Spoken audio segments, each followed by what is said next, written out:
साथ संगत जी, प्यार से कहना, धन निरंकार जी।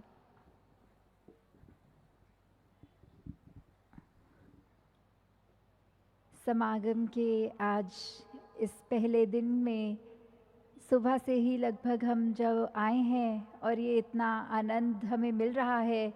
चाहे सुबह वो सब जो भी आए थे उन्होंने देखा कि कैसे कला का सहारा लिया गया या कल्चरल एक डिपिक्शन हुई, जैसे उसमें भी ये भक्ति की ही बात थी। कैसे हर एक ने यहाँ आज जो भी जिस रूप में वह सेवा कर रहे हैं या पहले पिछले 1-2 महीने से लगे हुए हैं सेवा में, कि ये तभी ग्राउंड का भी जो इतना सुंदर रूप देखने को मिल रहा है। या कुछ महात्मा तो वो लगभग 2 महीने से ही अपने घर की ये चाहे कितनी रिस्पॉन्सिबिलिटीज़ होती हैं उसको भी 1-2 महीने के लिए अपने आप को वहाँ से हटा के सेवा में अर्पण किए हुए हैं। कि कैसे सिर्फ एक ही बात कि यहाँ जो जो भी संत आएँ उनके लिए थोड़ा एक सहूलत हो जाए, थोड़ा आसान हो जाए, कि किसी तरह भी ये कंफर्ट मिल सके। तो सेवा का जहाँ हमने आज इतना सुंदर यहाँ ये 2 महीनों से चलता हुआ रूप उस तरह देखकर ये जो निखरा हुआ माहौल हमें देखने को मिल रहा है, तो ये सेवा भी बहुत ही योगदान जो आप सब महात्माओं ने दिया है वो बहुत ही सबको मुबारक हो। कि कैसे ये नासिक शहर में जहाँ पहली बार इस महाराष्ट्र समागम का इस रूप में ये रचना रच रही है, तो अगर ये दासी के मन में आया कि ये जब शब्द सुना शहर का नासिक, तो कैसे अगर इसको देखा जाए कि हम अपने अंदर हमारे बहुत ही गलतियां होती हैं, बहुत ही कमियां होती हैं, और हमने एक एक करके अपने जीवन से वो गलतियों को जब निकालना है तो उसको नाश एक कि एक एक गलती कमियों को हमने अपने अंदर से एक एक का नाश करते हुए प्रतिदिन अपने जीवन को निखारना है। और साथ ही फिर ये भी ध्यान आया कि इस शब्द से ये भी एक कॉनोटेशन बन रही है दासी के दिमाग में कि एक ना शिकवा नाशिक, तो कैसे हमने अपने जीवन में कोई शिकवा नहीं कभी करना है, तो उसी को उसी रूप में लेकर कि ये परमात्मा प्रभु निरंकार ने हमको जो जीवन में जो जो भी बख्शा है तो वो एक तौफीक ही है। कैसे हमने हर पल हर सिचुएशन में ये देखना है कि इस निरंकार प्रभु परमात्मा ने दिया है तो ये हमारे लिए सबसे अच्छा है। उस हाल में जिस तरह ये हमारे को इस रज़ा में रहना आए, कैसे उसी में ही हमने शुक्र करना है। यही मान कर चलें कि अगर ये हो रहा है तो इससे बेहतर हमारे लिए कुछ और नहीं हो सकता था। कैसे हमारे मन में जब ये शुक्राना आता है, मन से सारे गिले जाते हैं, तो हमको खुद ही इस बात समझ में आएगी कि हम अपने जीवन में ये निखार देखेंगे कि हमारे मन में वो परेशानी नहीं रहेगी, बेचैनी नहीं रहेगी। कैसे हमारा मन एक सब्र वाला बन जाएगा, एक पेशेंस आ जाएगी हमारे अंदर, कि एक पेशेंस की भी जहाँ बात होती है तो वही देखा जाता है कि काफ़ी ऐसे कुछ ना कुछ स्थिति आ जाती है कि हम वो अपने मन को उस तरह लाचारी कह लें या उस तरह उस टाइम इम्पल्सिव होकर ऐसा कुछ किसी को कह जाते हैं या ऐसा कोई कर्म कर देते हैं जिससे हमारा तो नुकसान है ही और हम सामने वाले का भी नुकसान कर बैठते हैं। तो हमको जहाँ अपने जीवन में ये सब्र भी लाना है, वहीं इधर महाराष्ट्र के ही एक नाथ जी महाराज की वो कहानी जो सभी ने सुनी है कि कैसे उन्होंने भी अपने जीवन में एक एपिसोड ऐसा पढ़ने को मिला कि वो हमेशा जहाँ पे स्नान करने जाते थे नदी पे, तो वो जब जब लौटते थे तो एक व्यक्ति कोई ऐसा था जो उनके ऊपर कुल्ला कर देता था। तो वो उसको 1-2 बार हुआ, हर दिन होने लग गया, दिन में 1-2 बार ही होता था, वो फिर चले जाते थे स्नान करने, पर उस व्यक्ति को मुस्कुरा कर ही देखते थे। एक दिन तो 100 बार ऐसा हो गया कि वो जैसे ही स्नान करके आए उस व्यक्ति ने फिर वो गंदगी उन पे डाली, फिर वो स्नान करने चले गए। तो फिर भी ये जब हुआ तो उन्होंने अपना एक सब्र नहीं खोया, उन्होंने ये अपने मुँह से वो स्माइल नहीं हटाई, उसको उसके प्रति कुछ गलत नहीं सोचा और इससे अपना ही उन्होंने दिल को ये बड़ा किया। तो फिर उस व्यक्ति को भी जब ये बात समझ में आई कि ये उसका व्यवहार ना उसके लिए ठीक है और आगे वाले को भी नहीं परेशान करना, और उन्होंने भी उनसे ये राज़ पूछा कि आप ये मुझसे ये इस तरह आपको नाराज़ होना चाहिए था क्योंकि मैं आपके साथ ठीक नहीं कर रहा था। तो वहाँ उन्होंने भी उसको यही बात समझाते हुए कि कैसे ये सब्र बहुत ही एक इम्पॉर्टेंट है और कैसे हमको ये इम्बाइब करना है अपने अंदर। तो ये सब्र का भी वही है कि सब्र के साथ जहाँ क्षमा की बात भी जुड़ी हुई है कि कैसे हम पहले तो अगर किसी ने कुछ गलत किया है अपने दिल से उस व्यक्ति को क्षमा दे दें, और जब उस व्यक्ति को भी ये बात पता ही लग जाएगी कि वो क्षमा तभी उसको मिलेगी जब वो दिल से वो मानेगा कि कुछ गलत हुआ है और आगे से वो उस कार्य को, वो उस बात को वो नहीं करेगा। तो जब दिल से क्षमा मांगी जाती है उस कामना से कि आगे ये सुधार होगा, ये व्यवहार बदलेगा, अच्छाई की ओर जाएंगे, तो वो क्षमा भी मिल ही जाती है। और कैसे हमने अपने दिल को इस तरह विशाल करना है, इस तरह हमें तंग दिल नहीं होना कि कुछ भी हो तो हमने उसको, अगर किसी व्यक्ति ने कुछ कड़वे वचन बोले या कुछ बुरा किया तो हम ये ना सोचें कि हमको भी उसके साथ वैसा ही सलीके में पेश आना है। नहीं, हमको ये अपने अंदर बात रखनी है कि उसको किस तरह हो सकता है वो आज उसकी तबीयत ना ठीक हो तो कुछ परेशानी के कारण शायद वो ऐसा ऊंचा बोल गया, कड़वा बोल गया, कोई अपशब्द बात बोल दी। तो कैसे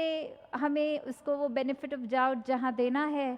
वो देते हुए फिर हमें ये पता लगेगा कि कैसे हम अपने दिल को और बड़ा करते जा रहे हैं और विशाल करते जा रहे हैं। हमारे दिल में फिर दूसरे के लिए भी वही प्यार आएगा कि हमने अपने लिए जहाँ अपनी तमाम गलतियों के बाद अपने आप को श्रेष्ठ माना हुआ है, अपने आप से प्यार करते हैं, तो वहाँ अगर किसी दूसरे व्यक्ति से भी कोई बात हो रही है तो उसलिए हमने तंग दिली का प्रदर्शन वहाँ नहीं करना। अपने चरित्र में हम वो बात लाएं कि कैसे एक अगर हमको कोई बात ऐसी भी सामने आ रही है जो हमारे हिसाब से ठीक नहीं है, तो हमने एक तो अपने अंदर ये अरदास करनी है कि ये हमारे व्यवहार में बात ना आ जाए, हमारी सोच में ना आए, और साथ में यही इस प्रभु परमात्मा से ये हमको दुआ करते हुए कहना है कि ये व्यक्ति को भी एक सद्बुद्धि आए, इसको भी अगर ये मनुष्य बन के आया है संसार में तो फिर एक ये ह्यूमन वैल्यूज़ भी उसके अंदर आए, वो सचमुच एक मानव जैसा ही सलीका अपना बनाए। कैसे एक एक बात अगर हम लें जो शुरू से ही संतों ने कही है तो वो इसी बात को आधार देते हैं कि एक प्रभु परमात्मा है जो जिस पे हमने उसके साथ अगर जुड़ना है तो कैसा वो, अगर हम अपने किसी भी जहाँ हम आस्था रखते हैं वहाँ अपनी ये स्क्रिप्चर्स के साथ, अपने ये होली बुक्स के साथ भी अगर वो डेफिनेशन को जोड़ के देखें कि परमात्मा क्या है, तो फिर वो ही परमात्मा जिसके कहीं कोई वो गीला नहीं हो सकता, उसके टुकड़े नहीं हो सकते, वो शारक से भी नज़दीक है, वो हर पल हमारे साथ है। कैसे वो वाहिद एक ही अल्लाह वाली बात कि वो एक ही है, कैसे वो ऐसा परमात्मा है जो कभी शुरू नहीं हुआ, जो कभी ख़त्म नहीं होगा, या जब हम और भी किसी डेफिनेशन से मिलाकर देख लें तो वो परमात्मा जिसकी जानकारी हो सकती है, तो वो जब हम उसके आधार पे अपने आप को बेस करते हैं कि वो स्वयं परमात्मा इतना स्थिर है, तो हम जब इस स्थिर के साथ अपने आप को जोड़ लेंगे हम भी स्थिर हो जाएंगे। फिर एक ये आनंद की अवस्था आ जाएगी इस ब्रह्म ज्ञान को प्राप्त करने के बाद, जो कि खुशी और दुख से ऊपर की अवस्था है। जब ये सुख दुख तो जो दुनिया में सिचुएशंस ने आना ही है वो आकर चली जाएंगी, पर हमारा ये जो मन है ये सिर्फ एक ब्लिस में रहेगा। तो कैसे हमें ये ही बात, जो एक मैसेज भी रहा है 90 वर्षों से मिशन का, कि हमें एक अपने आप की स्वयं सुधार के ऊपर ही फोकस करना है, दूसरों के ऊपर उंगलियां नहीं उठानी। कैसे एक हम जो हमारे स्लोगन्स भी हैं कि ये वननेस कह लें, यूनिवर्सल ब्रदरहुड वाली बात कह लें, कैसे हम एक हार्मनी की बात करते हैं, पीसफुल को एग्जिस्टेंस की बात करते हैं। तो ये सब पॉसिबल ही कैसे हो सकता है कि जब हम उसके साथ ही जुड़ जाएं जो हर एक में है, पत्ते पत्ते में है, कण कण में है। तो हर किसी में जब इसका रूप देखेंगे, हर किसी में ये हम मानेंगे जो हमारे अंदर है वही उसके अंदर है, और जिस व्यक्ति को भी मिलेंगे ऐसा सोच के कि हम आईना देख रहे हैं, तो वाकई ही फिर ये जो बात है कि हमको कोई पराया नहीं दिखेगा, किसी के लिए मन में ये नफ़रत वाली बात नहीं आएगी। फिर हमको एक यही बात हमेशा याद रहेगी कि हमें दूसरे का सत्कार करना है, दूसरे के प्रति एक हमको पहले खुद हम्बल होना है, और फिर वो एक हमारी विनम्रता वाली बात कैसे अगले तक भी जब पहुँचे कोई बात में या किसी एक्शन में, तो कैसे हमें उसके साथ जब ये इसलिए नहीं करें, अपना व्यवहार इसीलिए अच्छा नहीं करें कि दूसरा को ये बोले कि एक अच्छा व्यक्ति है, पर इसलिए क्योंकि ऐसा करना हमारे लिए बहुत ज़रूरी है।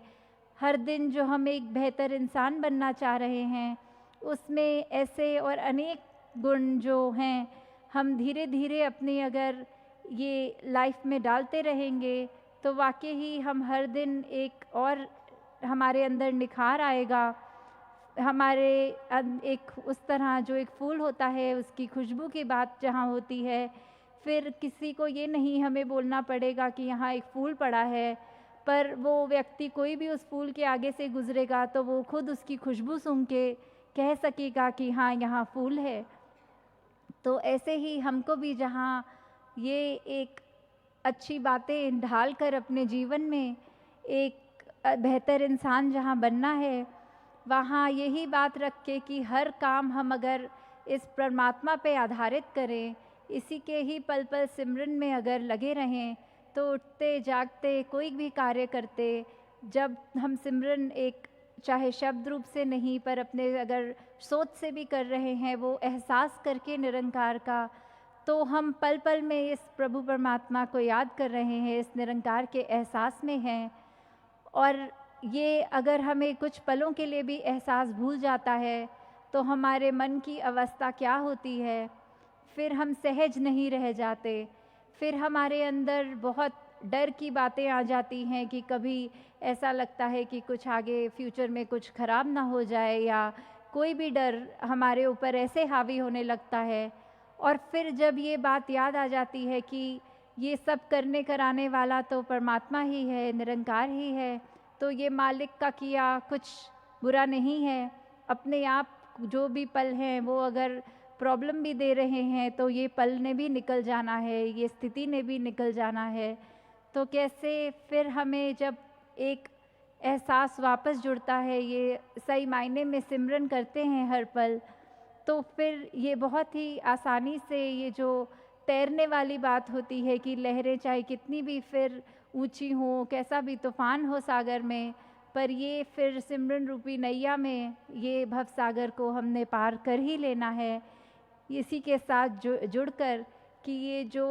अनमोलक हमें जीवन मिला है, हम अगर उसमें यही सोचते रहें कि अभी तो बहुत हमारे जीने के दिन बाकी हैं, इसकी पहचान कभी और कर लेंगे, तो ये हमारी नादानी है। क्योंकि ये तो किसी को भी नहीं पता कि जीवन में कितने पल हैं और जीने के लिए, और ये जो हमारा मकसद है इस जीवन में आकर अपनी पहचान करनी प्रभु परमात्मा की पहचान होने से, तो उसको हम ना गंवाएं, क्योंकि समय निकल जाएगा तो फिर ये जीवन हमारा बिल्कुल ही व्यर्थ हो जाएगा। जैसे इधर भी मराठी में वो रात्र गेली दिवस गेले आयुष्य गेले, वो बात भी कि कैसे हम अगर संसार में आए हैं तो सिर्फ इस दुनिया की चकाचौंध में ना रह जाएं। जो असली एक पहचान है एक परमात्मा को पाने का, अगर हम वो प्राप्त कर लेते हैं तो जीवन वाकई ही हमारा फिर एक सफल जीवन है, फिर इसको हम व्यर्थ नहीं गवाएंगे। तो हम इसी बात पे फोकस करें कि कैसे हम अपने स्वयं का भी जहाँ सुधार कर सकें, वहीं एक दुनिया के लिए भी, एक समाज के लिए भी हम एक अच्छी पॉजिटिव एक अपना कंट्रीब्यूशन दे पाएँ। तो दासी और समा नहीं आपका लेगी, इन्हीं शब्दों से दासी आगे भी 2 और दिन हैं जहाँ बहुत ही संतों के भी हम अनमोल वचन सुनेंगे। तो दातार सभी पे कृपा करे कि ये जो हमारे सहज अवस्था है जो हमारे अंदर, ये एक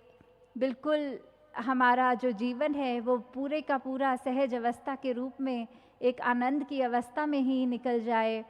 और ये जो एहसास है निरंकार का, ये हमारे जीवन से कभी ना जाए। साथ संगत जी प्यार से कहना, धन निरंकार जी।